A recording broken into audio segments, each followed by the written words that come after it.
Hi everyone, and welcome back for another tutorial episode in Unreal Engine 4. In this episode we're looking at grenades. So here I have set up a pre-made this demo, so I can shoot like the first person template normally does, but I can also throw grenades. So if I push right click on the mouse, I'll throw a grenade out, it bounces around and explodes, causing a particle effect to happen and some impulse. Okay, so I can throw out whatever I want, and you can customize the explosion however you like. Okay, so that's what we're going to be doing in this episode. So the way the grenades work is that there are actually two actors in play here. We have the grenade actor, which is the thing you see bouncing around, and then we have another actor, which is the explosion. And it's useful to separate the two out because you may want explosion to happen elsewhere too, like when you do exploding barrels or other weapons, for example, like rocket launchers. So they're the two things we're going to make. So let's start off with making the explosion. So click on Add New Blueprint Class and choose Actor. I'm going to name mine Explosion, and you want to open this up. So the explosion actor doesn't have much on it, it's quite simple. We're going to add a couple of components. So in the left hand component display window, click on Add Component, and we're going to add a Radial Force. And the Radial Force is how it says really, it applies a force in a radius, so in like a sphere. Okay, so it shoots out a even force in all directions. Okay, which is like an explosion. So I'm gonna have that there, and the other one I'm gonna have is the particle system for the effect itself. I don't want to make that. Well, you can leave it as a child, but I'm going to keep mine, attach it to the actual scene root. So the particle system, the component for that is going to be the actual explosion effect. For the purpose of this, I'm just going to use the one that comes with the starter content, like so. Okay. Now go into the event graph. In the event graph, we'll be using the begin play to set off the radial force, because it doesn't go off by default. You have to tell it when to go off. And over on the right hand side you can see the different settings we're going to put in for this. We'll change this in a second. But first of all, let's do the impulse. So drag radial force out from the component list onto your event graph. Now this is a reference to that component. From that you can drag out, and the menu will contextually change based on what we've got here. So radial force, if I type in impulse, you can see the option fire impulse. Click on that and hook it up to begin play. So that will trigger this force and it will cause the explosion effect.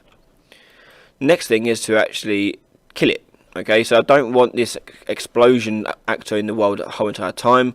It's only going to do it once, and then I want it to be removed from the game. Okay, because if you have it too many times, it may bog up the game's memory.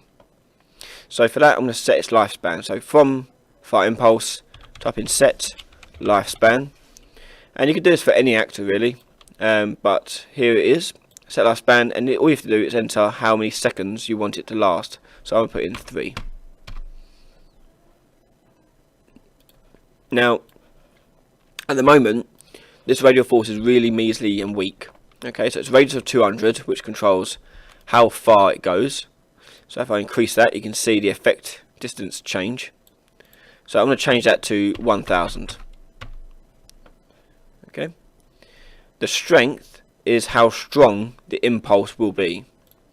So for this, I want it really strong. So basically, the closer something is to the center of it, the greater the impulse will be. So I'm going to change this to 1,000,000. 1, 2, 3, 1, 2, 3. Might be too much. We'll test it and tweak it as we need to.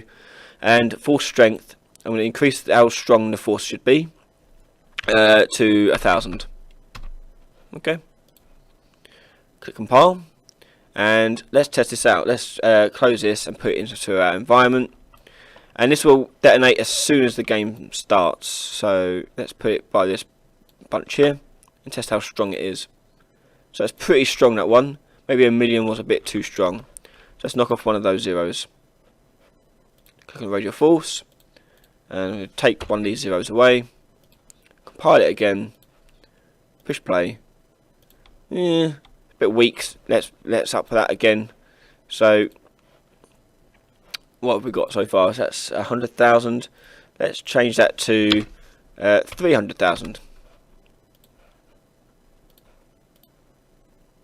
That looks a bit better. Yeah, we'll go with that. That looks quite cool. So you can tweak those numbers to your liking. It totally depends on your game design and what you want to get out of your explosion. In fact, you can make multiple explosions if you want, with different settings. Totally up to you. So next on the list is the grenade itself. Now, I've already made my grenade mesh, a nice simple egg-like shape, but you can do whatever you like. And I'm going to put it in here, the new actor. So go add new, blueprint class, actor, and call it grenade. And here near we're going to have the static mesh of the actual grenade itself. So in here, grenade, like so.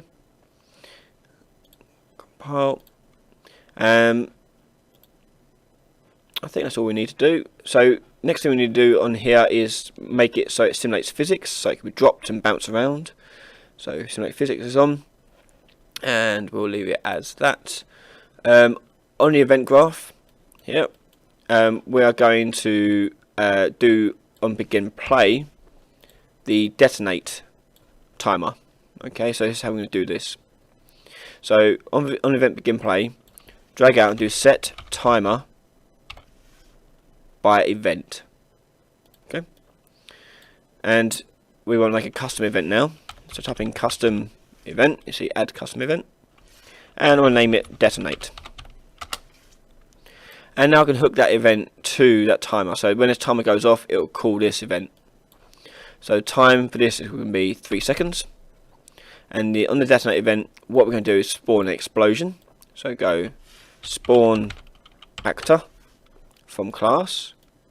We're going to choose that explosion actor that we made, and we need to enter a spawn transform. So for this, I'm going to get the transform of the grenade and plug that straight into it. So I want it to spawn the exact same location, rotation and scale as the grenade. Okay. If you want to tweak any of that, you can break these apart. So for example, I can split these and customize exactly what I want to go in between the two, but I don't need to do that for this. Okay. And with that done, I want to then destroy this actor of the grenade, like so. Okay, that may do it. So let's test that out. So to test this out, I'm going to, let's get rid of that old explosion there and drag our grenade out here. How big is that? It's quite small, but we'll leave it as it is for now.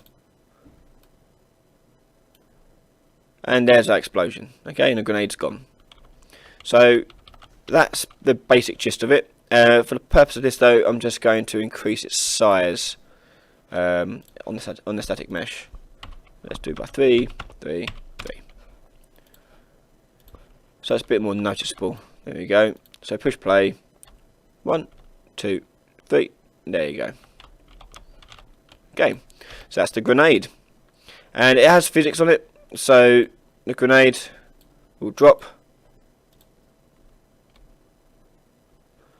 but notice one thing I forgot there. If I play it again, you'll notice it. Notice that the mesh is fallen, but it still spawns the explosion up here. Now the reason for that is that the mesh itself has physics associated to it. So it's easier if I show on here.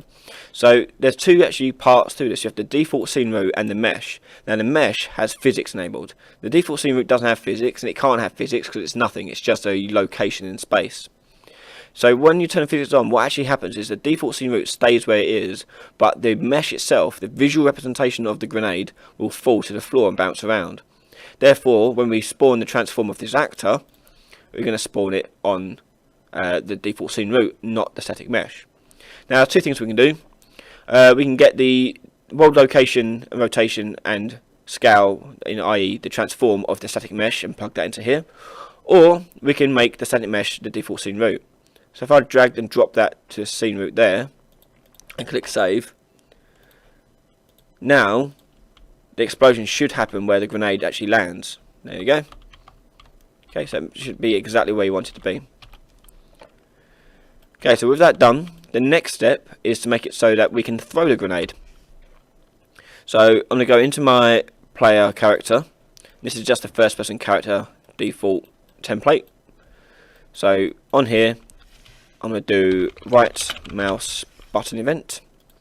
And this could be tied to an input in the input settings, but we're not going to go through that now. We'll just leave this as this for now. And when we right click, we're going to spawn a grenade. So spawn actor from class and choose grenade. Likewise, as we did with the grenade, we'll need a spawn transform. So the spawn transform is a bit different for this one, because I don't want it to come from the player character. I want it to go just from in front of the player. And unfortunately, with this version of the first person character, there's a little scene transform, the sphere here, this collision sphere, already at the end of the gun. Okay, so what I'm going to do is I'm going to tie it to this location. Doesn't matter too much, but let's do that. So sphere, drag that out, get location, get world location, sorry. And this will go into the spawn transform. So I'm just going to split that and plug return value into there. Next job is to get to have the same rotation as the first person camera. So first person camera, come out here. And I'm going to get the rotation, the world rotation, sorry, of the camera. And plug that into there like so.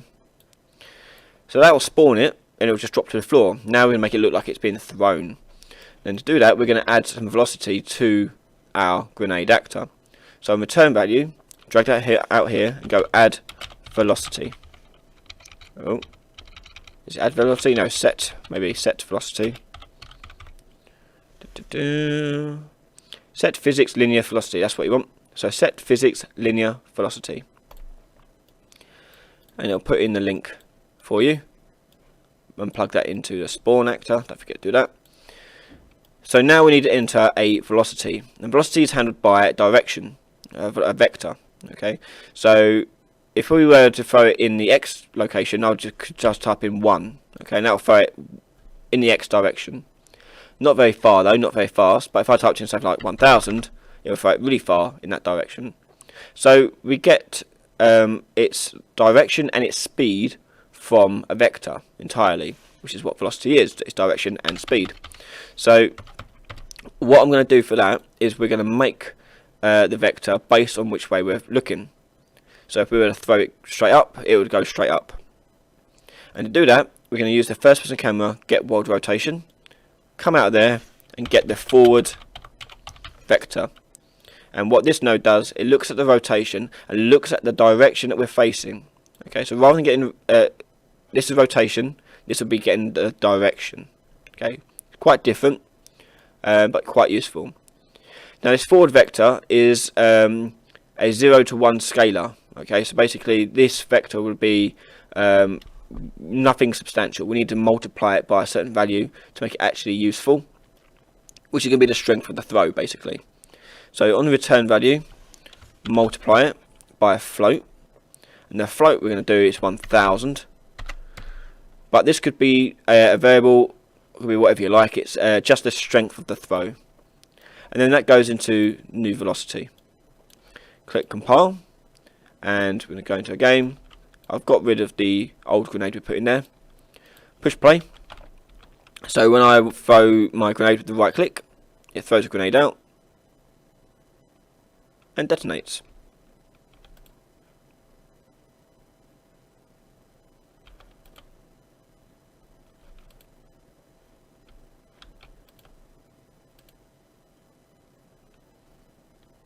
Pretty cool.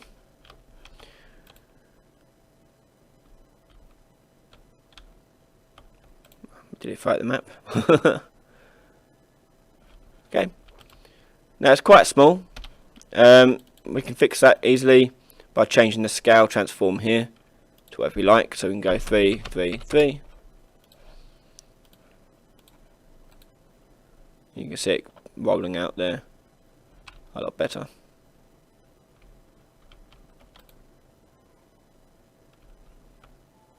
Nope, affected the player there.